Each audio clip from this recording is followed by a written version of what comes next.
نحمده ونستعينه ونستغفره ونعوذ بالله من شرور أنفسنا ومن سيئات أعمالنا من يهده الله فلا مضل له ومن يضلل فلا هادي له ونشهد أن لا إله إلا الله وحده لا شريك له وأشهد أن محمدًا عبده ورسوله أرسله بالحق بشيرا ونذيرا وداعيا إلى الله بإذنه وسراجا وقمرا منيرا أما بعد فأعوذ بالله من الشيطان الرجيم بسم الله الرحمن الرحيم الرحمن علم القرآن خلق الإنسان علمه البيان وقال صاحب القرآن صلى الله عليه وسلم إن لله أهلين من الناس قالوا من هم يا رسول الله قال أهل القرآن أهل الله وخاصته رواه ابن ماجه صدق الله مولانا العظيم وصدق رسوله النبي الأمي الكريم ونحن على ذلك من الشاهدين والشاكرين والحمد لله رب العالمين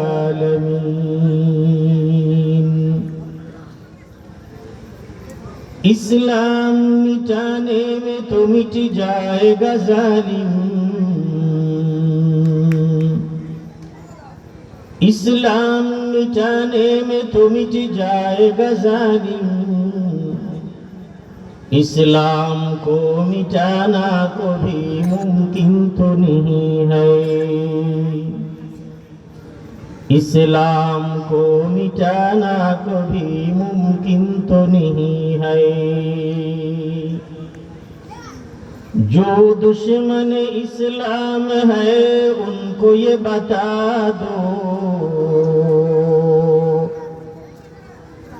जो दुश्मन इस्लाम है उनको ये बता दो इस्लाम का परचा न झुका है न झुकेगा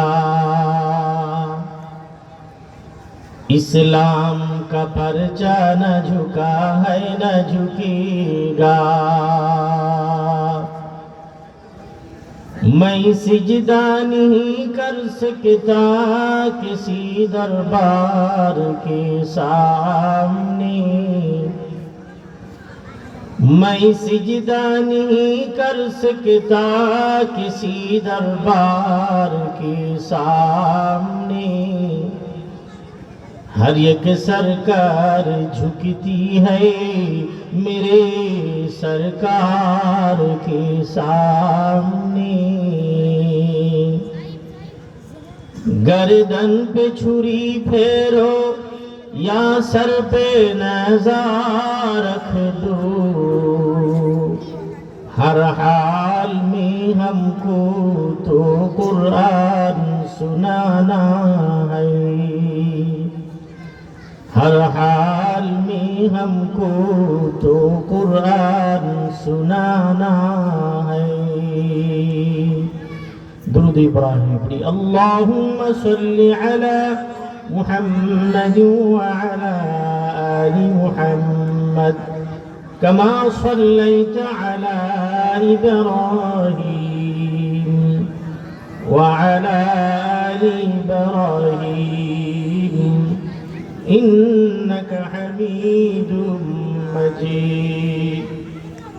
अल्लाहुम्मा बारिक अला मुहम्मद व अला आलि मुहम्मद कमा बारकता अला इब्राहीम व अला आलि इब्राहीम इन्नका हमीदुम मजीद। ला इलाहा इल्लल्लाह, ला इलाहा इल्लल्लाह,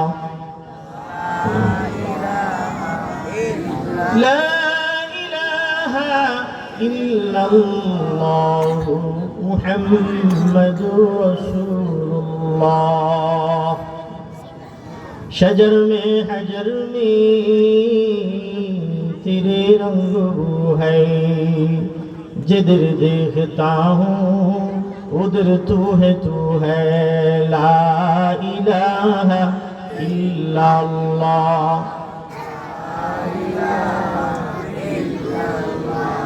ला इलाहा इल्लल्लाह मुहम्मदुर रसूलुल्लाह। চৌধুরীহাট রওজাতুল উলুম ইসলামিয়া ঈদগাহ মাদ্রাসার উদ্যোগে আয়োজিত ওয়াজ মাহফিলের শ্রদ্ধাভাজন সভাপতি জনাব শামসুল আলম সাহেব,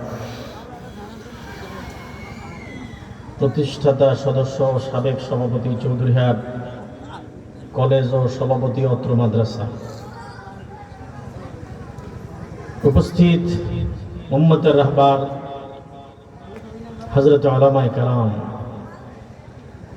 আল্লাহ জাল্লা শানুহু আম্মা নওয়ালুহুর দরবারে লাখ কোটি শুকরিয়া আদায় করছি। তিনি আমাদেরকে সুস্থ রেখেছেন, ভালো রেখেছেন। ঐতিহ্যবাহী চৌধুরীহাট ঈদগাহ মাঠে অনুষ্ঠিত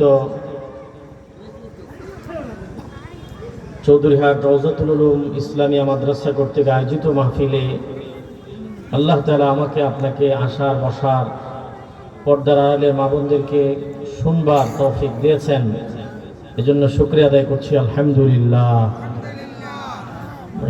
ক্লিয়ার করে মোটামুটি আল্লাহ। সম্মানিত উপস্থিতি, আমরা সকলেই মুসলমান। আমরা সকলে কি মুসলমান? এটা আমাদের সবচাইতে বড় পরিচয়। আমি একজন মুসলিম, আমি মুসলমানের সন্তান, আমি মুসলমান। একজন ইমানদারের জন্য এর চাইতে বড় পরিচয় আর কিছু হতে পারে না, ঠিক কিনা? ঠিক। আমরা তো বুঝি না যে ঈমান এবং ইসলামের কি মর্যাদা। আল্লাহ তাআলার দয়া আর মেহেরবানি, তিনি আমাদেরকে মুসলমানের ঘরে পাঠিয়ে মুসলমান হওয়ার তৌফিক দিয়েছেন, আলহামদুলিল্লাহ। আমরা বাংলাদেশে বাস করি, এজন্য আমাদেরকে বলা হয় বাংলাদেশী, ঠিক কিনা? যারা যে দেশে বাস করে প্রত্যেক মানুষের কিছু দেশীয় বিষয় আছে। যেমন আমরা বাংলাদেশে বাস করি, আমাদের বাংলাদেশী মানুষের জন্য জাতীয় বিষয় আছে। যেমন বাংলাদেশে যারা বাস করে তাদের জাতীয় মাছ পাঙ্গাস, কি বলেন? অনেকে ইলিশ মাছ এর কথা বলতেছে না। জাতীয় মাছ কি? ইলিশ। জাতীয় ফুল শাপলা। জাতীয় পাখির নাম কি? জাতীয় ফল কাঁঠাল। মাশাআল্লাহ, এটা আমরা বাংলাদেশে বাস করি হিসেবে আমাদের জাতীয় জিনিস। বাংলাদেশের মানুষের জন্য এগুলো জাতীয় জিনিস। কিন্তু আমাদের আরেকটা পরিচয়, যেটা বললাম, আমরা মুসলিম, আমরা মুসলমান। মুসলিম জাতির জন্য জাতীয় কিছু বিষয় আছে। এটা বাংলাদেশি মানুষের জন্য জাতীয় বিষয় যেগুলো বললাম। আর মুসলমানদের গোটা ওয়ার্ল্ডে, পৃথিবীতে যত মুসলিম আছে, মুসলমান আছে, তাদের জাতীয় জিনিস আছে। জাতীয় জিনিস তিনটা। যে নিজেকে মুসলিম, মুসলমান দাবি করবে, তার জাতীয় জিনিস কয়টা? বলতে হবে সবাইকে, কয়টা? তিনটা। এক নাম্বার, মুসলিম জাতির জাতীয় জিনিস কোরআন সুন্নাহর শিক্ষা। কোরআনের শিক্ষা মুসলমানদের জাতীয় শিক্ষা। হ্যাঁ, সে যে দেশে বাস করে মুসলমান, ওই দেশের ভাষা, মাতৃভাষা শিক্ষা করবে, ইন্টারন্যাশনাল ভাষা ইংরেজি এটা শিখবে, আরো জাগতিক অনেক বিদ্যা সে শিখবে, এটা আপত্তি নাই। যুগ হিসাবে সব বিদ্যাই সে শিখতে পারে যুগের চাহিদা হিসেবে। কিন্তু একজন মুসলমানের সন্তান, সে বাংলাদেশে বাস করুক আর ইন্ডিয়াতে বাস করুক, পাকিস্তানে, যেই দেশেই বাস করুক না কেন, একজন মুসলমানের সন্তানের মুসলিম জাতির জাতীয় শিক্ষা কোরআনের শিক্ষা। কোরআনের শিক্ষা ছাড়া ওই জাতি কখনোই পরিপূর্ণ মুসলমান হতে পারে না। তাহলে মুসলিম জাতির জাতীয় জিনিস তিনটি। তোর মধ্যে এক নাম্বার, মুসলিম জাতির জাতীয় শিক্ষা কোরআনের শিক্ষা। যে মুসলমান নিজেকে দাবি করবে আমি মুসলমান, তাকে কোরআন শিখতে হবে, পড়তে হবে, জানতে হবে, কোরআন অনুযায়ী আমল করার চেষ্টাও করতে হবে, তাহলে সে মুসলমান। কোরআন পড়ে না, সন্তানকে পড়ায় না, কোরআনকে ভালোবাসে না, সন্তানকে কোরআন শিখায় না, সে যতই মুসলমানের দাবি করুক, সে কোশ্চিন কালেও পরিপূর্ণ মুসলমান হতে পারে না। কারণ মুসলিম জাতি হতে হলে মুসলিম জাতির জাতীয় শিক্ষা কোরআনের শিক্ষাকে বাধ্যতামূলক করতে হবে, কোরআনের শিক্ষায় শিক্ষিত হওয়া লাগবে।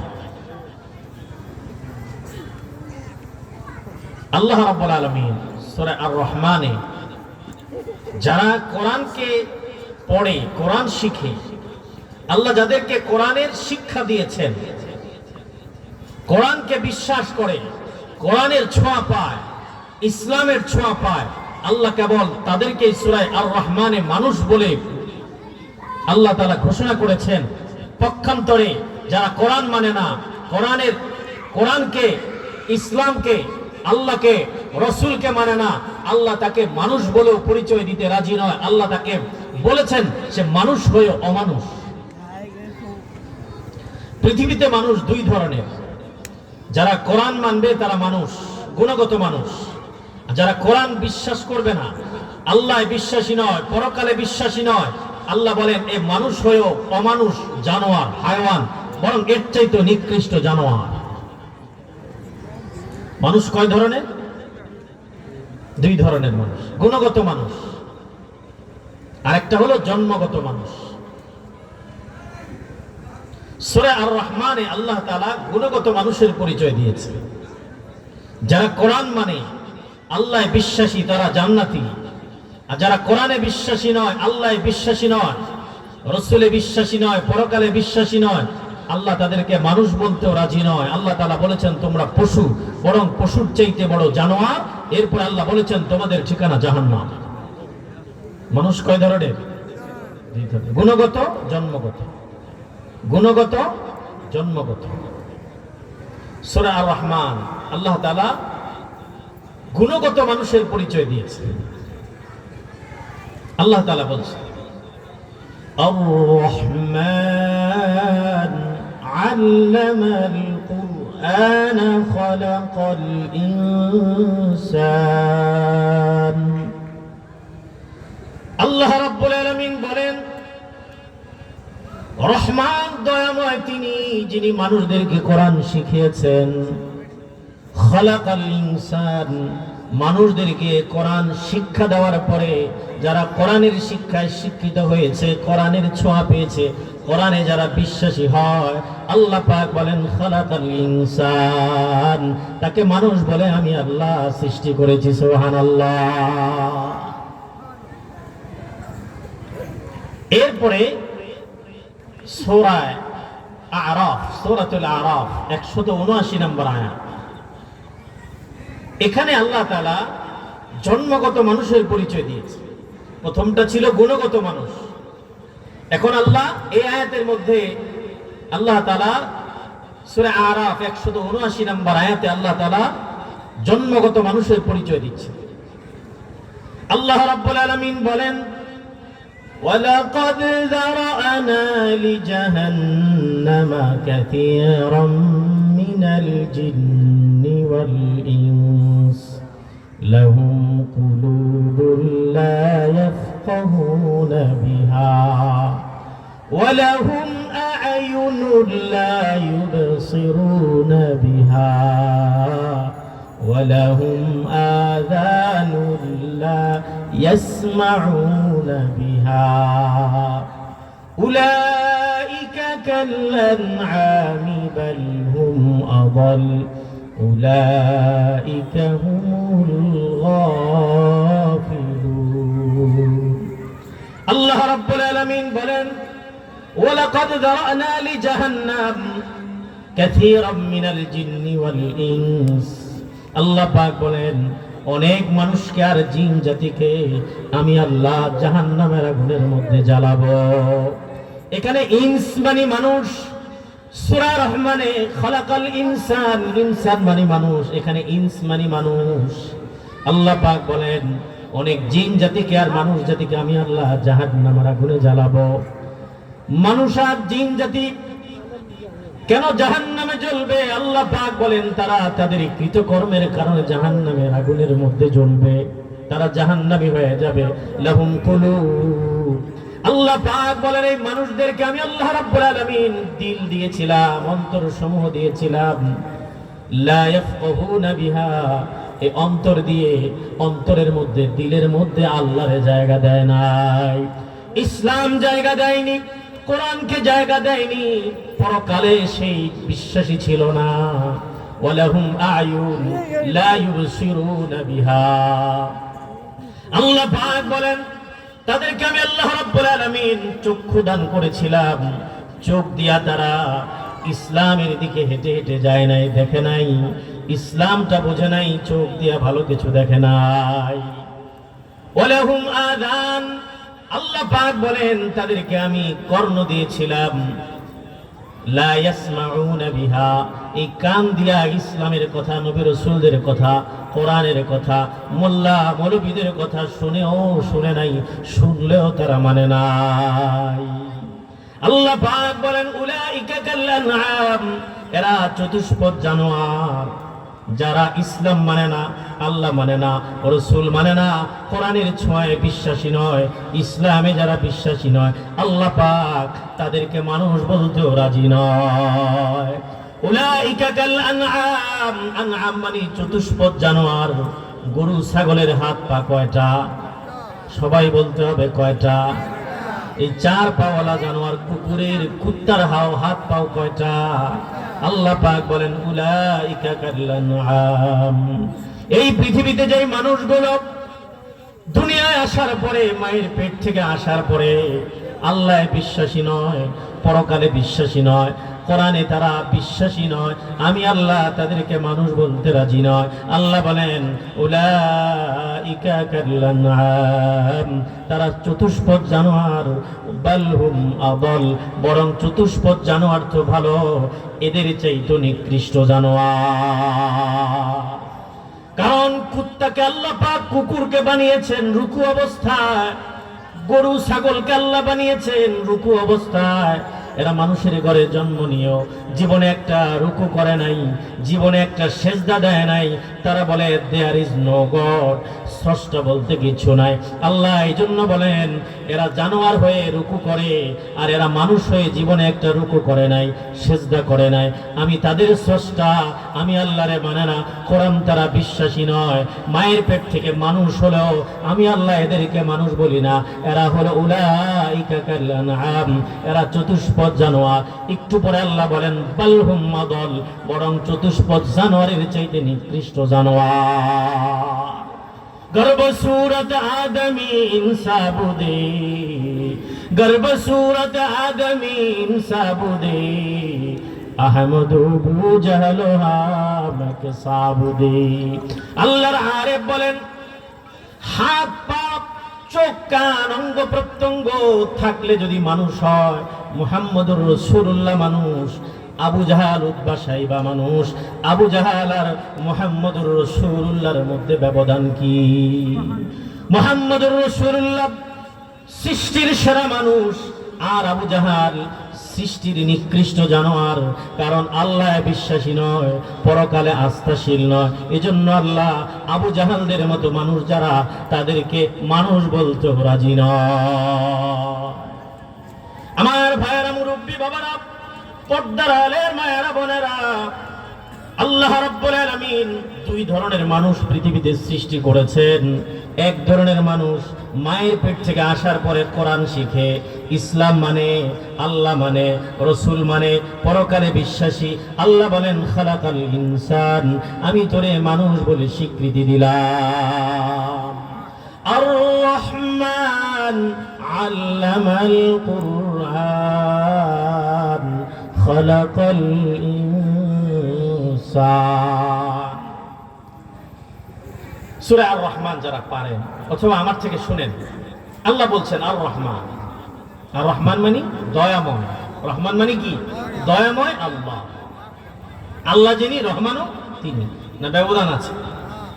আল্লাহ পাক বলছেন আর রহমান আল্লামাল কুরআন, কোরআন শিখিয়েছি। এরপর আল্লাহ বলছেন খালাকাল ইনসান, মানুষ সৃষ্টি করেছি। আচ্ছা, বুঝে থাকলে বলেন আগে কি মানুষের সৃষ্টি না কোরআনের শিক্ষা? বলেন না। আমাদের রীতিনীতি কি? আগে মানুষের সৃষ্টি, মায়ের পেট থেকে মানুষ আগে দুনিয়া আসে, মানুষের সৃষ্টি হয়, তারপরে কোরআনের শিক্ষা হয়। রওজাতুল উলুম চৌধুরীহাট ঈদগাহ মাদ্রাসায় এসে নুরানিতে ভর্তি হয় না? আগে ভর্তি হয় তারপরে মায়ের পেটে আসে? কোনটা বলেন না কথা? আগে মায়ের পেট থেকে পৃথিবীতে আসে, আগে মানুষের সৃষ্টি, আগে মানুষের জন্ম, পরে মানুষের শিক্ষা, নাকি আগে শিক্ষা পরে জন্ম? আগে জন্ম পরে শিক্ষা। কিন্তু আল্লাহ তাআলা আমাদের রীতিনীতির একদম ব্যতিক্রম বলেছেন। আল্লাহ পাক বলছেন আর রহমান আল্লামাল কোরআন। রহমান তো তিনি যিনি মানুষকে কোরআন শিখিয়েছেন। এরপরে বলছেন খালাকাল ইনসান, কোরআন শিখিয়ে মানুষদেরকে মানুষ হিসেবে স্বীকৃতি দিয়েছেন, মানুষ বানিয়েছেন। তার মানে বোঝা যায় গুণগত মানুষ হতে হলে, গুণগত মানুষ হতে হলে, জান্নাতি মানুষ হতে হলে আগে কোরআনের ছোঁয়া নিতে হয়, ইসলামের ছোঁয়া নিতে হয়, আল্লাহ বিশ্বাসী হতে হয়, রসুলের পরকালে বিশ্বাসী হতে হয়। তারপরে আল্লাহ পাক বলেন খালাকাল ইনসান, তুমি যদি কোরআনে বিশ্বাসী হও, কোরআনের শিক্ষায় বিশ্বাসী হও, আল্লাহ বিশ্বাসী, পরকালে বিশ্বাসী, আমি আল্লাহ স্যাটিসফাই করছি, খালাকাল ইনসান, তোমাকে মানুষ বলে স্বীকৃতি দিলাম। আর তুমি যদি আল্লাহ বিশ্বাসী না হও, আল্লাহ পাক বলছেন তোমার জন্ম হয়েছে পৃথিবীতে, তবে তুমি অরিজিনাল মানুষ নয়, তুমি মানুষ নামের জানোয়ার। গুণগত মানুষের আগে গুণগত মানুষের কোরআনের শিক্ষা হয়, তারপরে সে গুণগত মানুষ হয়। নাকি ডাক্তারের ঘরে জন্ম নিলে ডাক্তার হয়ে যায়? বলেন না। ইঞ্জিনিয়ারের ঘরে জন্ম হইলে ইঞ্জিনিয়ার হয়ে যায়, হুজুরের ঘরে জন্ম নিলে মৌলবী হয়ে যায়, নাকি শিখতে হয়? হ্যাঁ, মুসলমানের ঘরে জন্ম নিলে মুসলমান হয় না, বরং কোরআন শিখার পরে, মানার পরে, তারপরে আল্লাহ বিশ্বাসী হওয়ার পরে আল্লাহ পাক বলেন আর রহমান আল্লামাল কোরআন। তুমি কোরআনে বিশ্বাসী, কোরআন শিখেছো, আল্লাহ বিশ্বাসী, কোরআনের ছোঁয়া পেয়েছো, আমি আল্লাহ সার্টিফিকেট দিচ্ছি, খালাকাল ইনসান, তোমাকে মানুষ বলে স্বীকৃতি দিচ্ছি। সুবহানাল্লাহ। আর যে আল্লাহ বিশ্বাসী নয়, তাকে আল্লাহ কি বলে সার্টিফিকেট দিয়েছেন? উলাইকা কাল আনআম বাল হুম আদাল, তুমি মানুষ হয়েও জানোয়ার। কথা বুঝেছেন? তাহলে আগে মানুষের জন্ম হয়, তবে মানুষ জন্মের পরে কোরআনের ছোঁয়া, ইসলামের ছোঁয়া, আল্লাহ বিশ্বাসী যদি হয়, তারপরে সে গুণগত মানুষ হয়, জান্নাতে দিশা পায়, তারাই মানুষ।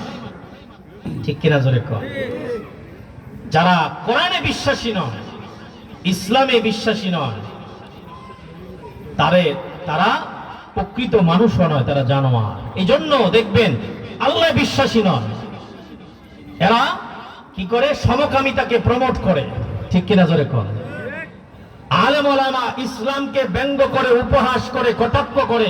আজকে দেখছি আমাদের রাষ্ট্রের উপদেষ্টাদের মধ্যে এমন এমন নাস্তিক বসানো হচ্ছে যারা ইসলামকে কটাক্ষ করেছে, শাহবাগে নাস্তিকদেরকে সমর্থন করেছে, আল্লামা আহমদ শফি রহমতুল্লাহ আলাইকে তেতুল হুজুর বলেছে, এই সমস্ত। তারপরে সমকামিতাকে যারা প্রমোট করেছে, ফারুকির মতো নাস্তিকদেরকে আজকে শিক্ষা, আজকে তাদেরকে সাপোর্ট করা হচ্ছে, আজকে তাদেরকে উপদেষ্টা বানানো হচ্ছে। ঠিক কিনা জোরে কর? বাংলাদেশের মুসলমান এই সমস্ত নাস্তিক মুরতাদদেরকে উপদেষ্টায় দেখতে চায় না। উপদেষ্টায় থাকবে যারা আল্লাহ বিশ্বাসী, কোরআনে বিশ্বাসী। 95% মুসলমানের দেশে ইসলাম পন্থী যারা, আল্লাহ বিশ্বাসী, ইসলামে বিশ্বাসী, তাদেরকে আমরা উপদেষ্টায় দেখতে চাই। কোন নাস্তিক, কোন কুলাঙ্গার মুরতাদকে আমরা উপদেষ্টা হিসাবে দেখতে চাই না। ঠিক কিনা বলেন? আজকে কোরআনের ছোঁয়া, ইসলামের ছোঁয়া না থাকার কারণে ছোট্টবেলায় আমার সন্তানকে আমি কোরআনের শিক্ষায় শিক্ষিত না করার কারণে সন্তান আজকে মায়ের হাতে খুন হয়, সন্তান আজকে মাকে খুন করে। ঠিক কিনা বেঠিক? আপনারা দেখেছেন একদিন আগে সন্তান কি করেছে? মাকে খুন করেছে, ডিপ ফ্রিজে রেখেছে খুন করে। কেন? কোরআন বিশ্বাসী নয়। যদি আল্লাহ বিশ্বাসী থাকতো, ছোট্টবেলায় যদি তাকে কোরআন শেখানো হতো, সে নিজের হাতে নিজের মাকে, জন্মদাতা মাকে খুন করতে পারত। ঠিক কিনা বেঠিক? যদি কোরআনের ছোঁয়া থাকতো, তাহলে কয়েকজন নারী মিলে মুনতাহার মতো অবুঝ নিষ্পাপ মেয়েটাকে হত্যা করে খুন করে তাকে মাটির নিচে পুঁতে দিত না। ঠিক কিনা জোরে কর? ছোট্ট একটা মেয়ে, তাকে খুঁজে পাচ্ছে না, 1 সপ্তাহ পরে তার খবর পেল তাকে মাটিতে পুঁতে ফেলেছে মেরে। কেন? কোরআনের ছোঁয়া নাই, ইসলামের ছোঁয়া নাই। যারা মানুষ হত্যা করে তাদের ঠিকানা জাহান্নাম। ঠিক কিনা বেঠিক জোরে কর? ওমান ইয়াকতুল মুমিনান মুতাআম্মিদান ফাজাযাউহু জাহান্নাম খালিদিনা ফিহা وغضب الله ولعنه وأعد له عذابا عظيما। আল্লাহ পাক বলেছেন, যারা ইচ্ছে করে মানুষ খুন করে, গুম করে, হত্যা করে, তার ঠিকানা জাহান্নাম। আমার দেশে হাজার হাজার খুন হয়েছে না হয় না? এই যারা মানুষ হত্যা করে, মানুষ হত্যার সাথে যারা জড়িত হয়, মানুষকে যারা খুন করে, গুম করবে, ভবিষ্যতেও যারা মানুষ হত্যা করবে, মানুষকে গুম করবে, খুন করবে, মায়ের বুক খালি করবে, বাবাকে বা সন্তানকে এতিম করবে, স্ত্রীকে বিধবা করবে, মায়ের বুক যারা খালি করবে, শুনে রাখো ও যুবকেরা, যারা আরেকজনের মায়ের বুক খালি করবে, আল্লাহ কোরআনে বলেছেন সূরা নিসার মধ্যে, তোমার ঠিকানা জাহান্নাম। তুমি যদি খুনি হও, মানুষ হত্যার সাথে জড়িত হও, তোমার ঠিকানা জাহান্নাম, তোমার উপর আল্লাহর লানত, তোমার উপর আল্লাহর অভিশাপ। আল্লাহু আকবার। আজকে দেখা যায় বিভিন্ন জায়গায় মানুষ ফাঁসি দেয়, আত্মহত্যা করে। আত্মহত্যা যারা করে এদের খাসারা দুনিয়া ওয়াল আখিরা, এদের দুনিয়াও শেষ, আখিরাতও শেষ। আত্মহত্যা আর পথ বেছে নিতে পারে না, আত্মহত্যার পথ বেছে নেয়, নির্বোধ বোকা। এজন্য যখনই কোনো বিপদের সম্মুখীন হব, বড়দের শরণাপন্ন হব, ওলামায়ে হাক্কানি রাব্বানীদের শরণাপন্ন হব, যে আমি এই সমস্যায় কি করব। কোনো মুরব্বী নাই, কোনো মাশওয়ারা নাই, এজন্য আমাদের পদস্খলন। ঠিক কিনা জোরে করে? আজকে ফাঁসি দেয় কেন মানুষ? যে নিজের সিদ্ধান্ত নিজে নেয়। তোমার মুরব্বী লাগবে, না হলে মানুষ খাসারাত দুনিয়া ওয়াল আখিরা, দুনিয়া ক্ষতিগ্রস্ত, আখিরাতও ক্ষতিগ্রস্ত। আপনি যত বড় মুরব্বী হন, আপনি আরেকজনকে মুরব্বী মানতে হবে, তাহলে দুনিয়ার বিষয়গুলো, আপনার পেরেশানি, জাগতিক বিষয়গুলো আপনার উনি সমাধান করবেন। একজনকে মানা, মাশওয়ারা করে চলা। আল্লাহ বোঝার তৌফিক দান করে। আমার ভাইয়েরা, মুরব্বী বাবারা, সূরা আর রহমান কখন নাজিল হয়েছে? সূরা বনী ইসরাইলের যখন 110 নম্বর আয়াত নাজিল হয়, তখনই সূরা আর রহমান নাজিল হয়। সূরা বনী ইসরাইলের 110 নম্বর আয়াত আল্লাহ পাক বলছেন, قُلِ ادْعُوا اللَّهَ أَوِ ادْعُوا الرَّحْمَنَ أَيَّمَّا تَدْعُوا فَلَهُ الْأَسْمَاءُ الْحُسْنَى। আল্লাহ রাব্বুল আলামিন বলেন, তোমরা আল্লাহকে ডাকো আর রহমানকে ডাকো। আল্লাহ পাকের অনেকগুলো গুণবাচক নাম আছে, তোমরা যেই নামেই ডাকো না কেন আল্লাহকেই ডাকা হয়। আল্লাহ নবী মুহাম্মদ সাল্লাল্লাহু আলাইহি ওয়াসাল্লাম নবুয়তের পরে আল্লাহ নবী মানুষদেরকে আল্লাহর দিকে ডেকেছেন, আল্লাহর দিকে আহ্বান করেছেন। কিছুদিন পর আল্লাহ নবী বললেন, তোমরা রহমানকে ডাকো, আল্লাহকে ডাকো, রহমানকে ডাকো। মক্কার আবু জাহাল, ওয়ালিদ, উতবা, শাইবা এরা বলতে লাগলো, মানির রহমান, রহমান আবার কে? রহমানকে তো আমরা চিনি না। 20 টাকা যেই কথা, 20 টাকা আরেক কথা, কদু যেই কথা, লাউ আরেক কথা। আল্লাহ যিনি, রহমানও তিনি, না ব্যবধান আছে? এটা আল্লাহর গুণবাচক নাম, ঠিক কিনা জোরে? তারা কয় মানির রহমান। আরে মুহাম্মাদের নাউজুবিল্লাহ মাথা খারাপ। কিছুদিন আগে বললো আল্লাহর ইবাদত করো, কিছুদিন যেতে না যেতে মুহাম্মদ বলছে রহমানের ইবাদত করো। মানির রহমান, রহমানকে আমরা তো রহমান চিনি না। তানবীরুল মিকবাস মিন তাফসীর ইবনে আব্বাস 445 নম্বর পৃষ্ঠায় শানে নজরুল আর রহমান। তাফসীরে কুরতুবী 17 নম্বর খণ্ড 153 নম্বর পৃষ্ঠা। তাফসীরে কুরতুবী 17 নম্বর খণ্ড 153 নম্বর পৃষ্ঠা শানে নজরুল বর্ণনা করা হচ্ছে। যখন আল্লাহ নবী রহমানকে ডাকার কথা বললেন, রহমানের ইবাদতের কথা বললেন, এই পরিপ্রেক্ষিতে সূরা আর রহমান নাযিল হয়েছে। রহমানকে আল্লাহ রাব্বুল আলামিন সূরা আর রহমান নাযিল করলেন।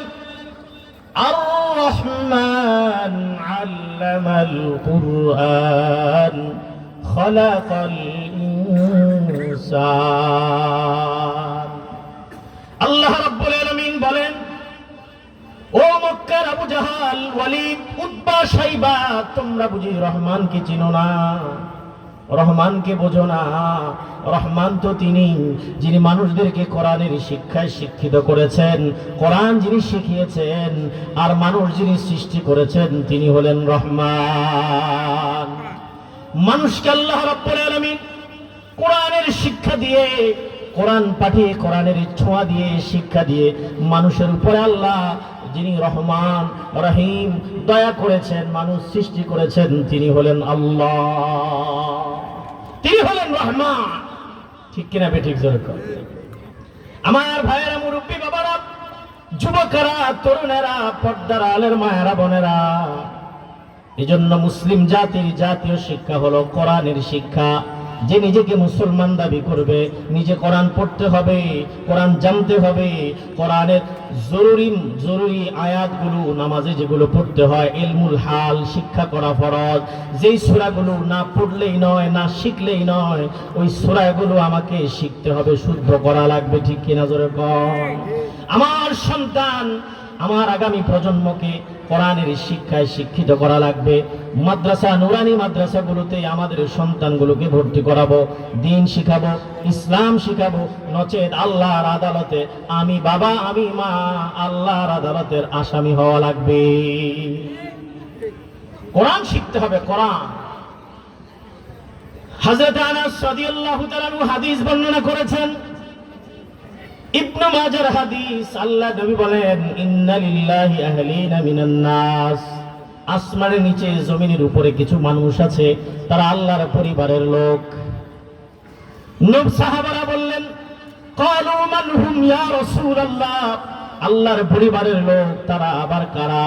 নবীজি বলেন, আহলুল কুরআন, আহলুল্লাহি ওয়া খাসসাতু, যারা কোরআনওয়ালা, কোরআনের ধারক বাহক যারা, তারাই হলো আল্লাহর পরিবারের লোক, আল্লাহর বিশেষ লোক। সুবহানাল্লাহ।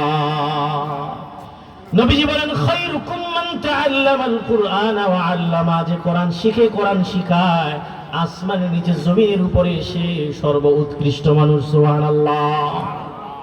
এই কোরআনের দাম, মর্যাদা আমার এই সমাজে, বাংলাদেশে কিছু মানুষের কাছে কোরআনে যারা শিক্ষিত হয়, কোরআনের শিক্ষায় যারা শিক্ষিত হয়, মোল্লা মৌলবী হয়, আলেম হয়, সমাজের কিছু মানুষের কাছে তাদের সম্মান নাই, ইজ্জত নাই। ঠিক কিনা বেটি?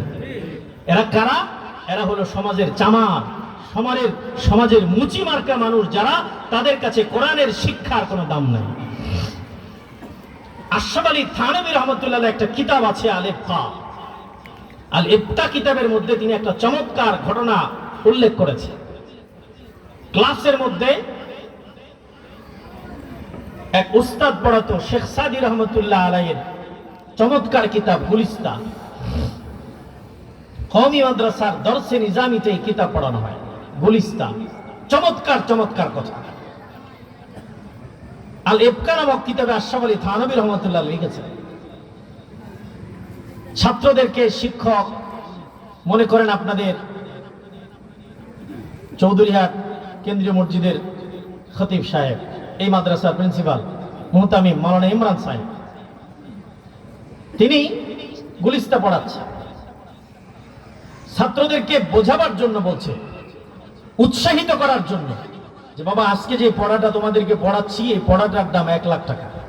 এটা 1 লাখ টাকা দিয়েও পাইবা না, অনেক দামি পড়া। আজকে যে পড়াটা দিচ্ছি এটার দাম 50,000 টাকা। একদিন এক কথা বলে ছাত্রদেরকে পড়ার দিকে মনোনিবেশ করছে, উৎসাহিত করছে। ক্লাসে কিছু ছাত্র থাকে সোজা, পড়াশোনা পারলেও একটু পেজ গেস কম বুঝে। ক্লাস ছুটি হওয়ার পরে 1টা বেজে গেছে, ছুটি হয়ে গেছে, তো একটা ছাত্রের জুতা ছিঁড়ে গেছে। কি ছিঁড়ে গেছে? জুতা ছিঁড়ে গেছে। তো ছেলে চৌধুরীহাট যায়া মুসিরে কইতেছে, কয় ভাই আমার জুতাটা সিলাই দেন। জুতা সিলাই দিছে।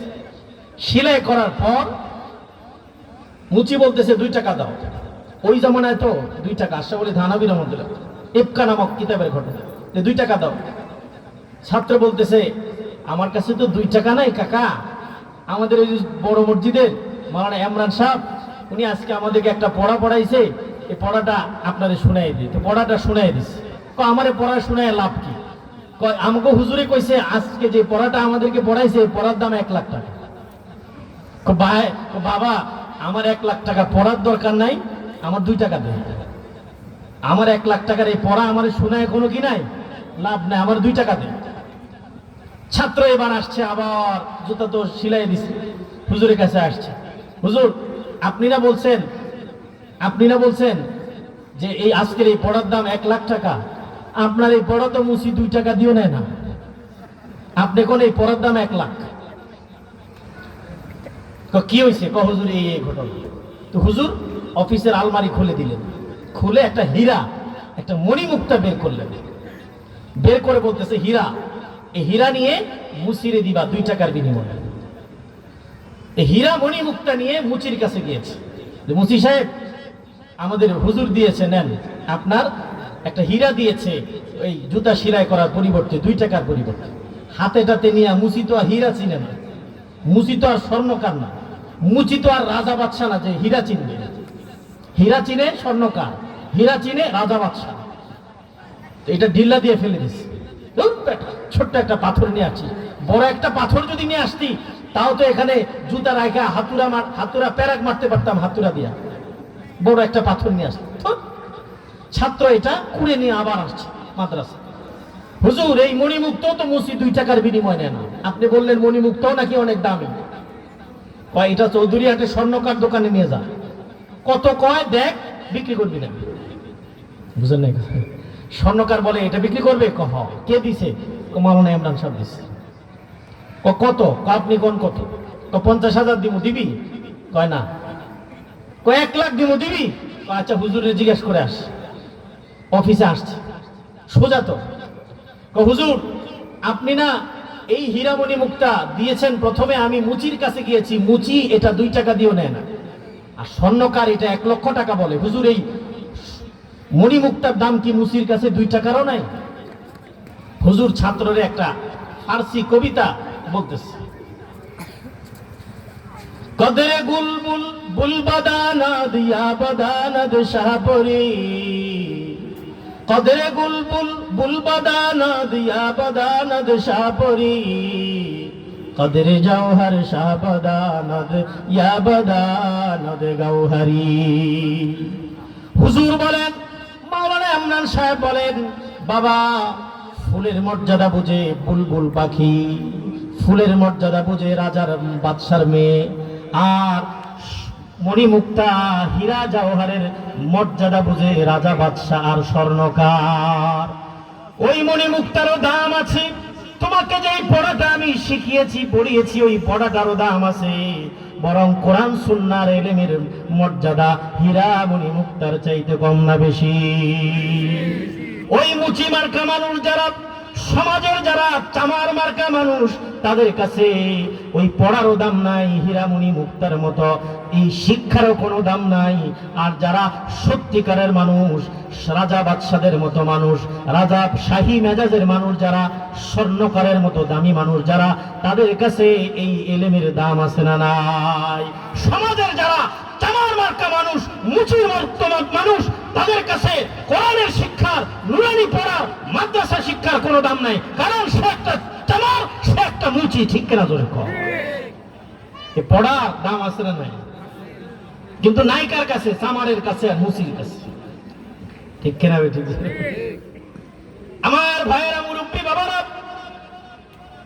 মুসলিম জাতির জাতীয় শিক্ষা হলো কোরআনের শিক্ষা।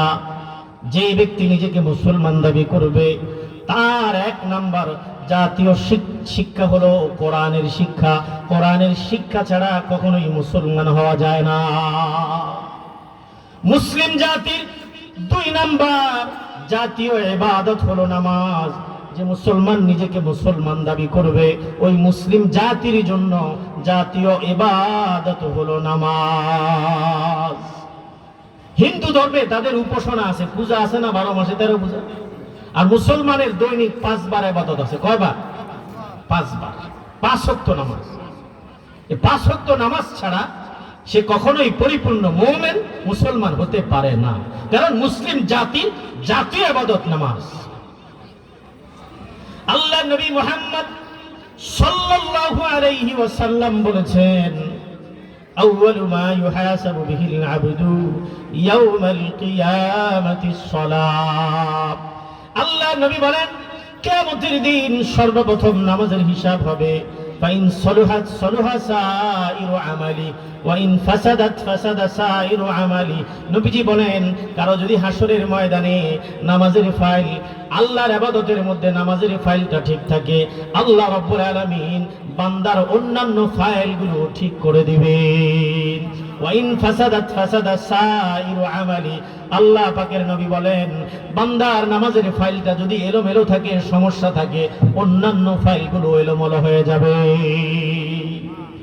عن أنس رضي الله تعالى عنه عن النبي صلى الله عليه وسلم قال من صلى لله 40 يوما। যে ব্যক্তি নামাজ পড়বে আল্লাহর জন্য, সাল্লা লিল্লাহ, নামাজ কার জন্য? নামাজ কার জন্য? না মানুষকে দেখাবার জন্য? মান সাল্লা লিল্লাহ। আল্লাহ নবী বলেন, যে ব্যক্তি নামাজ পড়বে 40 দিন, 40 ইয়াওমান ফি জামাআতিন ইউদরিকুত তাকবীরাতাল উলা, কুতিবা লাহু বারাআতুন মিনান নার ওয়া বারাআতুন মিনান নিফাক।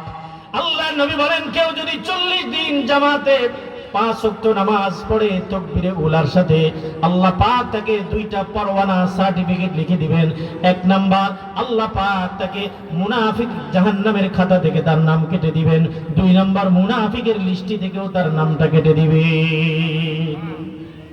নামাজ কার জন্য? কার জন্য নামাজ? নামাজ আল্লাহর জন্য।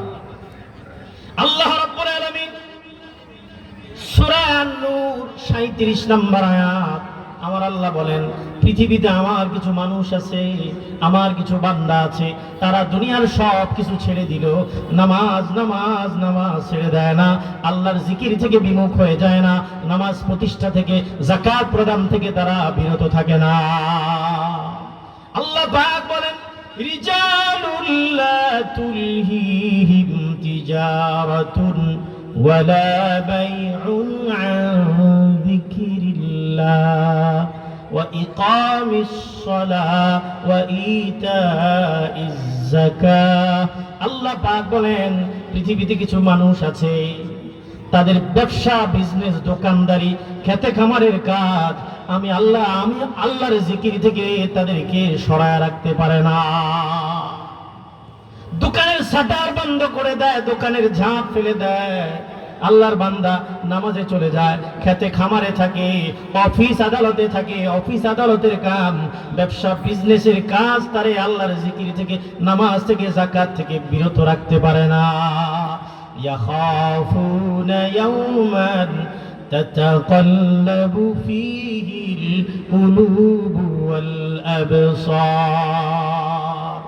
আল্লাহ রাব্বুল আলামিন বলেন, ইয়াখাফুনা ইয়াওমান, তারা এমন একটি দিবসকে ভয় করে, কিয়ামতের দিনকে ভয় করে, তাতাকাল্লাবু ফীহিল কুলুবু ওয়াল আবসার, যেদিন মানুষের দিলগুলো উল্টে যাবে, মানুষের চোখগুলো উল্টে যাবে, ভীত সন্ত্রস্ত হয়ে যাবে, এমন এক দিবস তাদের সামনে অপেক্ষমান।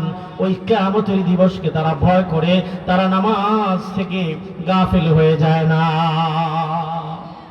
আল্লাহ পাক সূরা আনকাবুত 45 নম্বর আয়াতে বলেন, ইন্নাস সালাতা তানহা আনিল ফাহশাই ওয়াল মুনকার।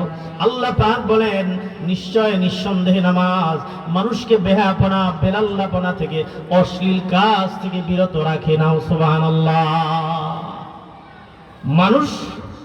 মানুষকে নামাজ গুনাহের কাছ থেকে কি রাখে? যে 5 ওয়াক্ত নামাজ পড়ে, ওর প্যান্টটাও ঠিক আছে, লুঙ্গিও ঠিক আছে, ঠিক কিনা জোরে করে। আর যে 5 ওয়াক্ত নামাজ পড়ে না, তারা যদি বলেন ভাই মসজিদে চলেন, আমার প্যান্ট ঠিক নেই, লুঙ্গি ঠিক নেই। আর যে ব্যক্তি 5 ওয়াক্ত নামাজ পড়ে, সে চিন্তা করে যে আমার প্যান্ট ঠিক রাখতে হবে, প্রস্রাব করে পানি নিতে হবে, ঠিক কিনা জোরে করে। আর যে নামাজ পড়ে না, ও মুখটা পানি লয় না, কারণ প্যান্টে লুঙ্গিতে নাপাক লাগলে, প্রস্রাব লাগলে অসুবিধা কি? কারণ এই তো নামাজ নেই। যার নামাজ ঠিক, তার লুঙ্গিও ঠিক, লুঙ্গি পবিত্র, ওই পায়জামা প্যান্ট পবিত্র। আর যার নামাজ ঠিক না, লুঙ্গিতেও মুখটা পানি লয় না, ঠিক কিনা বেঠিক জোরে। নামাজ এমন এক ইবাদত, মানুষের ঘুম, খাওয়া দাওয়া সবকিছু রুটিন করে দেয় নামাজ। সুবহানাল্লাহ। যার নামাজ ঠিক, সব ঠিক, খাওয়াও ঠিক, ঘুমও ঠিক। যার নামাজ ঠিক নেই, তার কিছু ঠিক নেই, সর্বশেষ তার লুঙ্গিও ঠিক নেই। যে নামাজের জিজ্ঞেস করে দেখে মসজিদে চল, কর বেটা আমার হাত প্যান্ট ঠিক নেই, ঠিক কিনা বেঠিক জোরে। নামাজ নামাজ আমার ভাইয়েরা, আল্লাহ রাব্বুল আলামিন নামাজের কত গুরুত্ব দিয়েছেন। আল্লাহ পাক বলেন সূরা হদ 41 নম্বর আয়াত, মুমিন বান্দারা, মুসলমানেরা যদি রাষ্ট্রীয় ক্ষমতা পায়, ইনশাআল্লাহ আগামীর বাংলাদেশ কোরআন সুন্নাহর বাংলাদেশ, ইনশাআল্লাহ বলেন। আগামীর বাংলাদেশ কোরআন সুন্নাহর বাংলাদেশ, ইসলামের বাংলাদেশ, ঠিক কিনা বেঠিক জোরে কর। এজন্য আমাদেরকে এখন থেকেই প্রস্তুতি নিতে হবে, ভূমিকা পালন করতে হবে, আগামীতে যেন কোরআন সুন্নাহ আল্লাহর দেশে, এই বাংলাদেশে কায়েম হয়ে যায়, ইনশাআল্লাহ। আল্লাহ পাক বলেন, আমার বান্দারা তারা যদি রাষ্ট্রীয় ক্ষমতায় যায়, তখন তাদের 1 নাম্বার কাজ কি হবে, 2 নাম্বার কাজ কি হবে, 3 নাম্বার কাজ কি হবে, কর্মসূচি কি?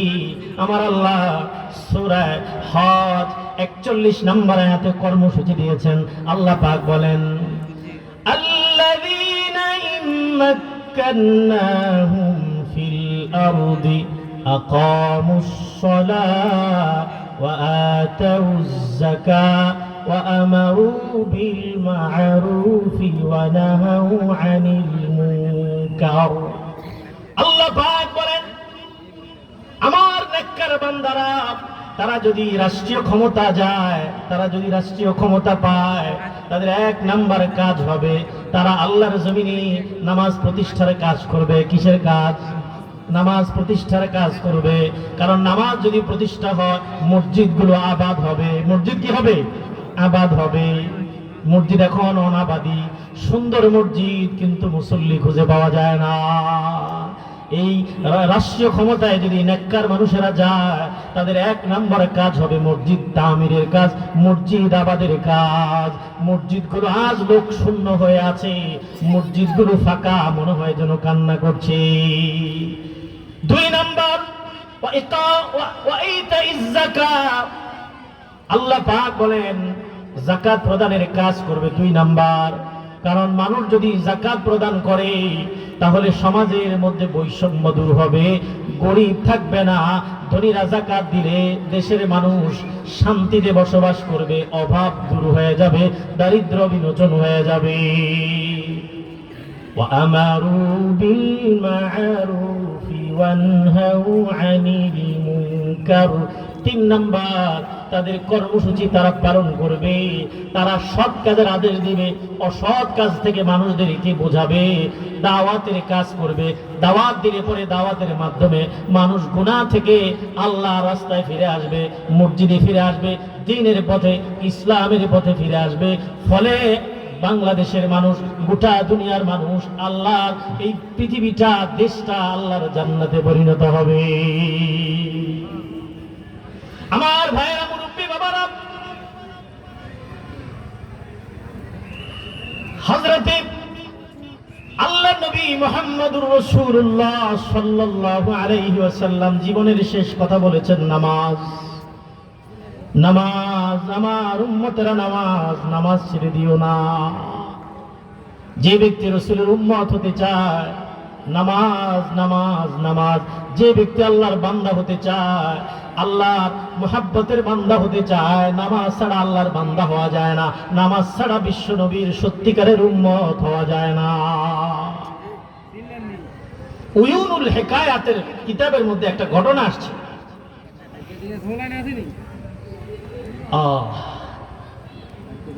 ঘটনাটি বর্ণনা করেছেন উয়ুনুল হিকায়া ইমাম জাওজি রহমতুল্লাহ। উয়ুনুল হিকায়া 2 খণ্ডে, 2 নম্বর খণ্ড। আব্দুল্লাহ আজহার বলখি রহমতুল্লাহ একটা চমৎকার ঘটনা লিখেছেন। তিনি বলেছেন যে একবার 2 বন্ধু, একজনের নাম হাতেম, আরেকজনের নাম ইসাম। হাতেম, ইসাম বন্ধু বন্ধুর সাথে দেখা হলো। হাতেমকে জিজ্ঞেস করছে ইসাম, হাতেম তুমি নামাজ কিভাবে পড়ো? হাতেম বলছে নামাজের যখন ওয়াক্ত হয়, নামাজের যখন সময় হয়, আমি উত্তম রূপে ওযু করি, সুন্দরভাবে ওযু করি। ওযুর মধ্যে কয় ফরজ? রওজাতুল উলুম মাদ্রাসার বাচ্চারা, ছোট বাচ্চারা পারে কি পারে না? ওযুতে কয় ফরজ? ওযুতে 4 ফরজ। সমস্ত মুখ ধোয়া, চুলের গোড়া থেকে থুতির নিচ পর্যন্ত, এই কানের লতি থেকে এই কানের লতি পর্যন্ত 1 ফরজ। তারপর দোনো হাতের কবজি সহ ধোয়া, মাথার 4 ভাগের 1 ভাগ মাসে করা, দোনো পায়ের টাকনু গিরা সহ ধুতে পারে, বাকিগুলো সুন্নত। কিন্তু এই 4টা ফরজের যদি কোনো জায়গায় নখ পরিমাণও যদি শুকনা থেকে, যে শীতের দিন আসতেছে তাড়াহুড়া করে ওযু করে, যদি নখ পরিমাণও শুকনা থেকে ওযু হবে না, তো ওযু না হলে নামাজ হবে? গোসলে কয় ফরজ? কয় ফরজ? 3 ফরজ। আমার দেশের মানুষ 1 ফরজ আদায় করে। শরীর নাপাক হয়েছে, গোসল ফরজ হয়েছে, কি করে? যারা জানে না কি করে, অনেক পুরুষ, অনেক যুবক যুবতী বাস সাবান দিয়া ঘষা মাজা করছে ভালোভাবে। আরেকটা মাসালা এখানে শুনি, যেই লুঙ্গিতে কাপড়ে নাপাক থাকে, এটা আলাদা করে রেখে অন্য কাপড় পরে গোসল করা, তাহলে হবে কি? না হলে নাপাকটা পুরো শরীরে শরীরে হবে। কথা বুঝতেছেন? যাই হোক, ফরজ গোসলের ক্ষেত্রে 3টা ফরজ। 1 নম্বর হলো কুলি করা। রোজা অবস্থায় যদি না থাকি, গলগলায় কুলি করা, একবারে নাকের নরম জায়গা পর্যন্ত পানি পৌঁছায় দাও। কিন্তু রোজা থাকলে কুলি করার সময় একটু সতর্কতা অবলম্বন করতে হবে, নাকে পানি দেওয়ার সময় একটু সতর্কতা অবলম্বন করতে হবে, রোজা অবস্থায় যদি ফরজ গোসল করি। আর তাছাড়া একবারে গোল গলায়া ভালো করে কুলি করতে হবে, 1 নম্বর ফরজ। 2 নম্বর নাকের নরম জায়গা পর্যন্ত পানি ভালো করে পৌঁছায় দিতে। 3 নম্বর যেটা আমরা সবাই করি মাশাআল্লাহ, পুরা শরীর ঘষা মাজা করে ভালোভাবে ধুতে করা। কিন্তু পুরা শরীর ঘষা মাজা করে প্রথম 2 ফরজ আদায় করা, কুলিও নাই নাকে পানিও দেয় নাই, তার শরীর পবিত্র হয়েছে?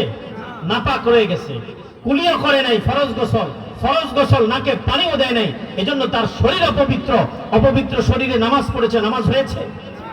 যুবক ভাইরা, যুবতী বোনেরা, ফরজ গোসল যদি হয় কুলিও করতে হবে, নাকে পানিও দিতে হবে, তারপরে ভালোভাবে ঘষা মাজা করে গোসল করতে হবে, না হলে শরীর পাক হবে না।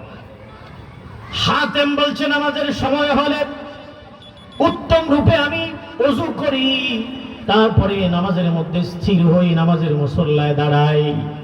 নামাজে যখন দাঁড়াই আমি এত ধ্যান মগ্নের সাথে নামাজ আদায় করি, তুমি শোনো।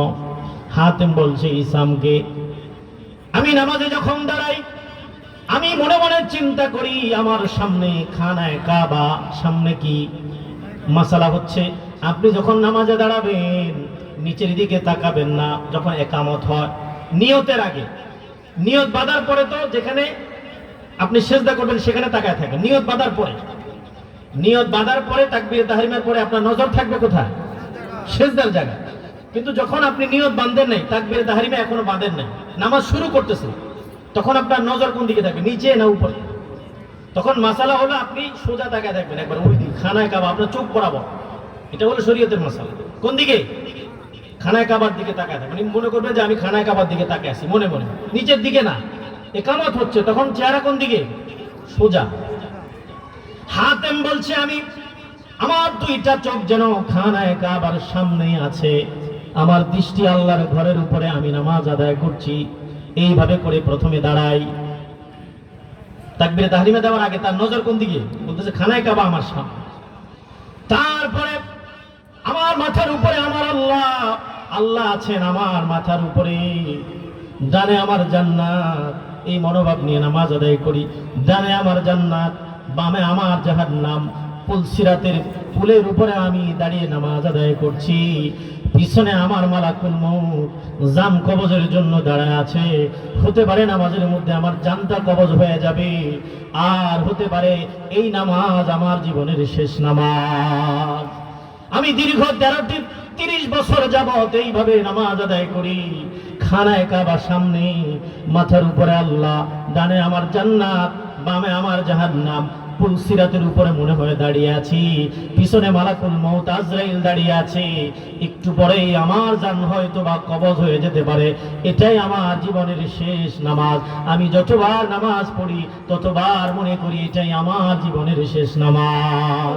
তারপরে আমি সানা পড়ি, আউযুবিল্লাহ পড়ি, বিসমিল্লাহ পড়ি।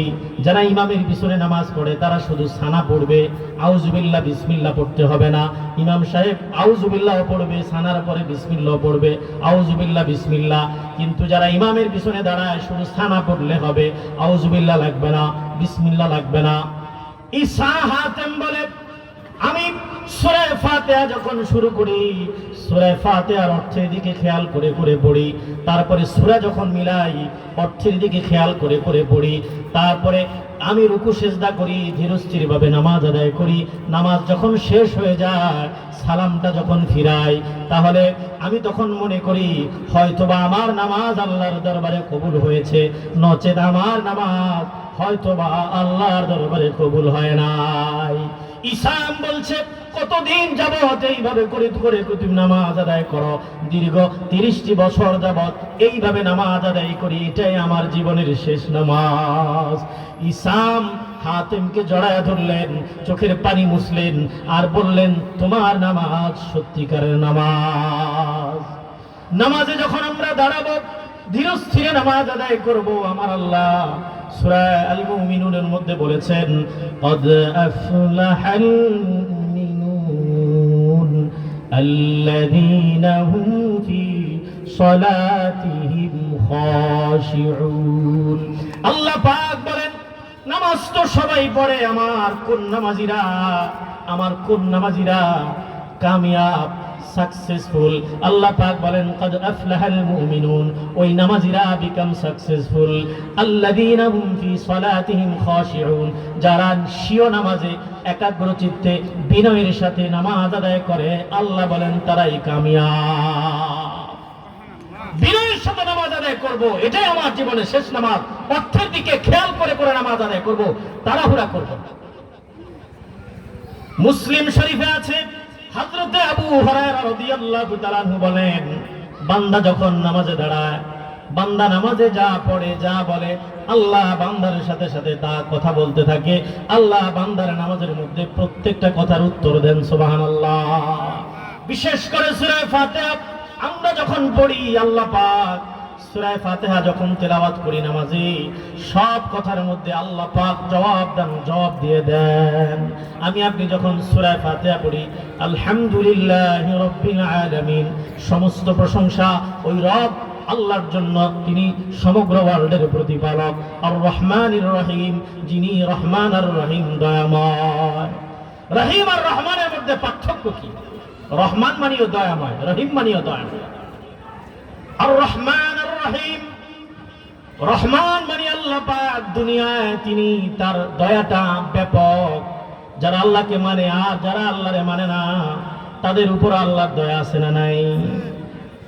বরং যারা অপরাধ বেশি করে, এরা কলা গাছ ফাইটা আঙ্গুল ফুটা কলা গাছ হয়, আছে না নাই? এদেরকে আল্লাহ দুনিয়ায় ধরে না, খা দুনিয়া আরো কর, ধরবে আখিরাত। ঠিক কিনা জোরে? আল্লাহ পাক দুনিয়ার রহমান, আল্লাহকে যে মানে তারও আল্লাহ দয়া করেন। আর কাফির মুশরিক যারা আল্লাহ বিরোধী, আল্লাহরে মানে না, তাদের উপর আল্লাহ দয়াময়। দুনিয়ায় আল্লাহর এই সিফতটা, আল্লাহর দয়াটা ব্যাপক। আর রহিম ফিল আখিরাহ, আর রহমান ফিদ দুনিয়া, দুনিয়ায় রহমান, দুনিয়ায় আল্লাহর দয়াটা কাফিরের উপরও মুমিনের উপরেও। আর রহিম ফিল আখিরাহ, আর আল্লাহর দয়াটা আখিরাতে মুমিনদের উপরে বিশেষ দয়া। সেদিন আল্লাহ পাক মুমিন ছাড়া হাসরের ময়দানে কোনো কাফির আল্লাহ বিদ্বেষীদের উপরে আল্লাহর দয়া থাকবে না।